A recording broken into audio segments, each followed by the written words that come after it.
It was a dramatic chase with the suspect ditching into a church during a funeral for a child and an arrest right on the altar. Now, the man in the middle of it all has pleaded not guilty. Good evening. Thanks so much for joining us tonight. I'm Marcella Lee. Jose Espinoza appeared in an El Cajon courtroom this afternoon. He is facing charges of DUI and evading arrest. This chase started last Thursday with a traffic stop in Del Zura.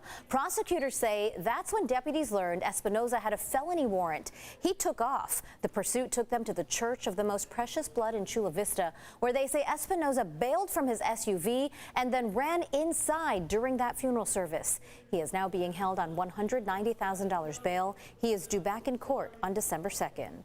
That funeral was for an 11-year-old boy from the South Bay who had died of cancer. What happened there was terrifying for loved ones who say his family has already been through so much. News 8's Shannon Handy spoke to the boy's former teachers and has more on how they are now working to support his family. Nicholas Muriel Maldonado was a fifth grader here at Hawkins Team Charter School. His former teachers say what happened at his funeral only adds to the devastation surrounding his death. Now they're doing everything they can to support his family. Nicholas was such a sweet boy and always so serious, but with a great sense of humor. He was just really helpful and kind and friendly to everyone. My favorite memory of Nicholas is when he got to share his comic book with the class. Nicholas Muriel Maldonado's former teachers have fond memories of the 11-year-old, saying his death has been extremely difficult for everyone who knew him. It's a huge loss for us and his family. Nicholas died from a brain tumor last month. On Thursday, loved ones gathered for his funeral where during the service a felon stormed in after leading law enforcement on a wild chase. Everyone inside the church, including Nicholas's teachers and classmates, were evacuated. I'm so sorry.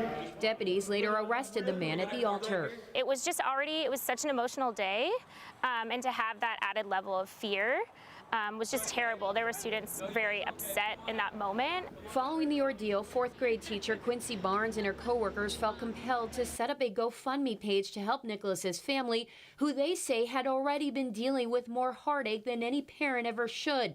Nicholas was one of three boys. A few years ago, at the age of 10, his oldest brother was diagnosed with cancer and had to have his leg amputated. They're just the kindest, most loving people, and obviously no one deserves for anything like this to happen to them, but it just seems so unfair for this family in particular. Nicholas's teachers hope the community's support will help with their emotional and financial needs, saying while they can't change what happened, they can help ease the burden, all while keeping Nicholas's memory alive. We just want the family to know that we love them, that they are part of our community, and we want to do as much as we can for them. If you'd like to help the Muriel Maldonado family, we have a link to that GoFundMe page. It's up on our website. Just go to CBS8.com and click on this story.